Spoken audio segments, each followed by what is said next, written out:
Saya kira kita perlu menyambut sebuah era baru, di mana era ini memang akan bisa membuat segala yang lama menjadi obsolete gitu ya. Bayangkan kalau koperasi kita ini menjadi seperti kereta kuda pada tahun pada akhir abad 19 begitu ya. Pada akhir abad 19 kereta kuda begitu banyak di mana-mana. Saudara-saudara bisa melihat Paris 1870. Bukannya di YouTube saja begitu ya. Lihat New York, lihat Amerika, lihat Uni Soviet, Rusia, Moskow tahun 1910. Cari di YouTube itu keadaan itu, jalan-jalan dipenuhi dengan kereta kuda. Tiba-tiba setelah tahun 1911, setelah Ford membuat Model T, mobil dengan Model T yang harganya murah, jadi syaratnya harganya murah begitu ya. Tiba-tiba kita menyaksikan jalan raya dipenuhi oleh mobil, dan lama-lama bengkel kereta kuda menjadi obsolete, ya, menjadi tidak banyak lagi digunakan, dan akhirnya kemudian terjadi pengangguran. Ini yang menyedihkan, terjadi pengangguran, dan banyak petani dan peternak yang kemudian menjadi pengangguran di perkotaan, menimbulkan kemiskinan baru. Ini tentu kita tidak inginkan begitu. Nah, apa gunanya transformational leadership? Transformational leadership adalah sebuah kepemimpinan yang benar-benar dilakukan oleh seseorang yang membawa masa depan ke hari ini. Ya, tomorrow is today. Ya, jadi filosofinya tomorrow is today. Jadi leadership is strategi pada dasarnya adalah leadership in the future. Tetapi tidak dilakukan di the future, tetapi dilakukannya pada hari ini. Jadi dibawa ke hari ini. Nah, kalau kita mengacu pada kitab suci, kita akan ada ayatnya itu ya, dalam Injil ada ayatnya ya. Berbahagialah saudara yang tidak melihat tapi sudah percaya gitu. Kurang lebih begitulah kurang lebih ya. Nah, jadi kalau saudara belum melihat tapi saudara sudah percaya sesuatu akan terjadi di masa depan. Dengan apa? Mungkin barangkali dengan pengetahuan, mungkin barangkali dengan melihat gejala-gejala yang terjadi di berbagai titik begitu ya, di berbagai tempat. Nah, maka saudara membawa umat saudara, membawa pegawai saudara, membawa komunitas saudara ke masa depan itu. Tetapi tidak pada masa depan, dibawanya pada hari ini. Pada hari ini saudara membawa mereka ke masa depan dengan menggunakan visi. Ya, jadi visi itu yang mengantarkan kita hari ini ke hari esok. Apa yang bisa kita lihat? Oh, banyak sekali kejadian-kejadian yang bisa kita lihat. Misalnya saja ketika Fairchild Semiconductor membuat semiconductor itu, ya, chips yang kecil, itu perlahan-lahan apa yang terjadi? Komputer mainframe itu tiba-tiba menjadi obsolete. Dulu kalau kita pakai komputer itu kan besar sekali, 2 ruangan itu. Saya masih ingat dulu, saya di UI, kawan-kawan saya, senior saya tuh begitu bangga dengan komputer mainframe. Kita punya satu gedung yang nggak boleh orang sembarangan masuk, AC-nya luar biasa, ya, itu namanya mainframe komputer. Kemudian setelah itu diganti dengan PC karena ada semiconductor. Dan setelah itu kemudian Kodak memelopori dengan membuat kamera digital. Tetapi masalahnya adalah di dalam Kodak itu tidak ada transformational leadership. Yang ada transactional leadership. Transactional leadership itu adalah kepemimpinan yang dasarnya stick and carrot. Stick and carrot. Jadi disiplin itu dibentuk dengan ya perintah, dengan aturan, dan kemudian kalau saudara kerja benar, saudara kasih insentif, saudara kasih bonus gitu. Begitu saja ya, stick and carrot. Nah, organisasinya hanya diperbaiki sedikit. Ruang tamunya diperbaiki, tadinya pakai kipas angin sekarang diganti AC, tadinya pakai mesin tik sekarang diganti pakai komputer, begitu saja, sedikit.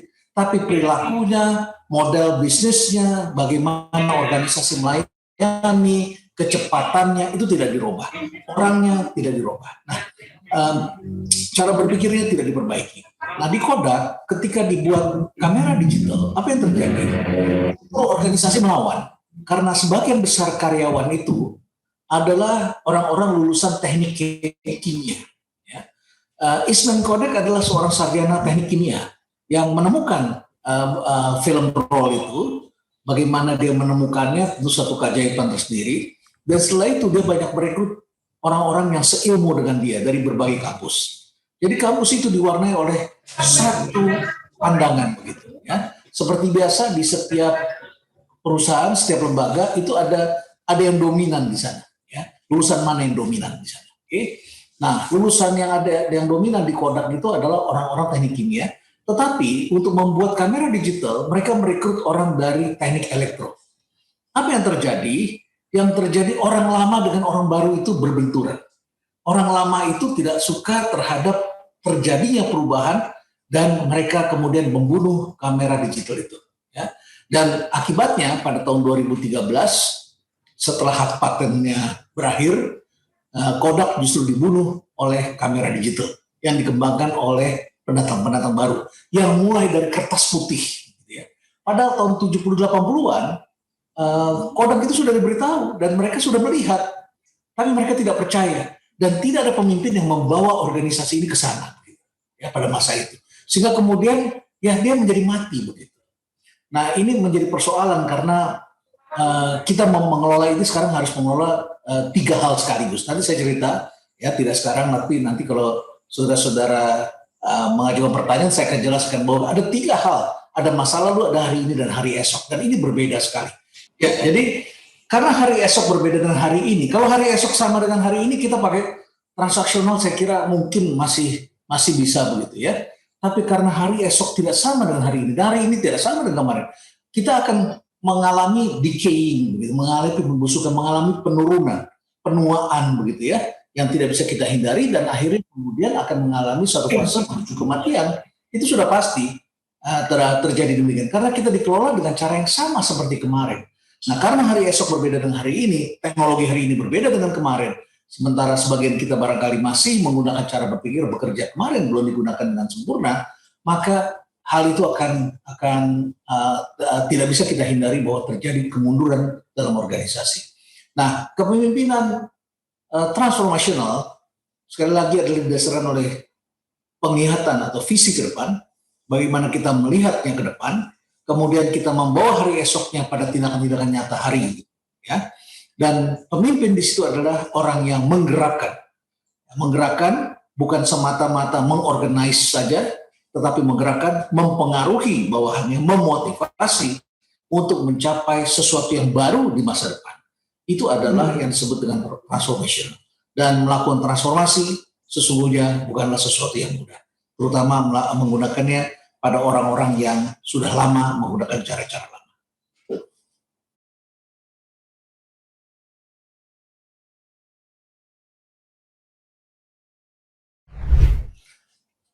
Transactional leadership pada dasarnya adalah sekali lagi stick and carrot. Jadi misalnya kita menggunakan bagaimana kita menggunakan aturan-aturan ya, sehingga kemudian terjadi compliance, follower kita comply dengan aturan-aturan yang sudah diciptakan.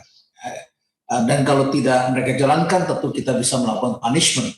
Tetapi kalau mereka berhasil, kita bisa berikan suatu penghargaan. Sehingga pekerjaannya yang lebih banyak adalah kita mensupervise, melakukan supervisi, membimbing sehari-hari, memberikan pengarahan, mengorganisir kegiatan, dan kemudian memantau kinerjanya. Ya. Performance management adalah sesuatu yang sangat populer pada tahun 90-an ya. Dan sampai hari ini masih digunakan, tetapi sekarang kita menyaksikan banyak yang menggunakan performance management tapi mereka kehilangan arah karena ternyata organisasinya tiba-tiba masa depannya berubah, teknologi berubah dan lain sebagainya. Barangkali saya bisa memberikan gambaran begini. Gambaran begini, ini saya ajak Anda keluar sedikit ya. Anda tahu bahwa beberapa tahun terakhir ini timbul satu persoalan besar di Amerika Serikat terkait dengan adanya tulisan yang ditulis oleh Fareed Zakaria, seorang reporter CNN ya, yang sangat terkenal, Dr. Zakaria itu, dia menulis buku judulnya adalah Kemunduran Amerika Serikat, gitu ya. Dan itu membuat efek yang sangat bervariasi. Ada sekelompok orang yang kemudian melihat siapa yang membuat kita mundur, dan mereka menyebutnya adalah China, gitu ya. Sementara ada lagi yang mengatakan enggak, kita nggak mundur. Terdapat perbedaan. Setelah dikaji oleh seorang political scientist namanya Joseph Nye, mantan dean dari Kennedy School of Government, ya, dia mengatakan ini kesalahannya adalah karena kita tidak bisa membedakan power, kekuasaan. Kekuasaan itu zaman sekarang sudah terpecah. Yang pertama itu namanya adalah stick and carrot. Stick and carrot yang tadi transactional leadership, yang kalau di negara itu dijalankan oleh mereka yang memperkuat military, gitu ya. Kalau stick itu militer, gitu ya, dengan militer. Ditunjukkanlah data, ternyata Amerika Serikat masih yang terbesar, kapal induknya, persenjataan dan sebagainya masih yang terbesar. Jadi dia bertanya, siapa sebetulnya yang memimpin dunia? Masih Amerika katanya. Tapi kemudian yang lain, Farid Zakaria yang menunjukkan angka. Ternyata Cina sudah mulai agresif. Pada sisi mana katanya? Sisi yang dia munculnya itu adalah pada trade. Jadi ada yang namanya military power, ada yang namanya trade power. Dan trade power ini adalah kebalikan dari military power. Bisa memberikan insentif kepada orang. Gitu ya. Nah, kemudian masih ada lagi yang ketiga. Itu disebut financial power. Financial power saat ini sedang dikuasai oleh Inggris. Dengan kekuatan British Virgin Island dan lain sebagainya. Sehingga koruptor dari berbagai negara taruh uang di beberapa jajahan Inggris, termasuk di negara tetangga kita yang masih bersemakmuran dengan Inggris, ditaruh di sana dan datanya tidak bisa kita buka, sehingga negara-negara itu tidak pernah mengalami krisis keuangan, tetapi negara-negara yang konglomeratnya melarikan diri atau pindah ke sana, atau menaruh uangnya, mencari uang sini, pindahkan uang ke sana, itu negaranya menjadi sangat kaya raya, mereka melakukan korupsi di negaranya, tapi membiarkan korupsi terjadi di negara lain. Itu adalah financial power. Mereka bikin negaranya itu menjadi kekuatan finansial. Inggris mempunyai kekuatan itu, financial power. Dan kemudian, namanya soft power. Soft power itu adalah bagaimana membuat orang menjadi patuh sama kita. Nah, ini adalah bagian dari yang sekarang banyak digunakan dalam transformational leadership. Ya. Bagaimana membuat orang patuh pada kita tanpa harus mengancam, tanpa harus membuat aturan, tanpa harus menyogok mereka, tanpa harus memberikan, tapi membuat akhirnya mereka bisa ikut sama kita. Ya. Ini disebut sebagai soft power. Yosef Nye mengatakan, apa gunanya kita menang perang, tetapi kalau cerita yang disebarkan bukan kita yang menang. Jadi dengan kata lain, sekarang banyak sekali yang melakukan transformasi itu menggunakan pendekatan storytelling, ya.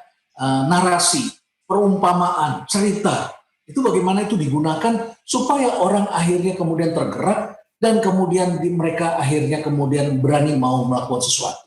Disinilah yang disebut dengan transformational. Jadi dia merubah keadaan dari sini menjadi keadaan di sini, bukan nanti di sini, tetapi di sini dalam keadaan sekarang ini dan membawa hari esok ke hari ini, tetapi bukan dengan menggunakan stick and carrot, melainkan menggunakan soft power tadi, gitu ya.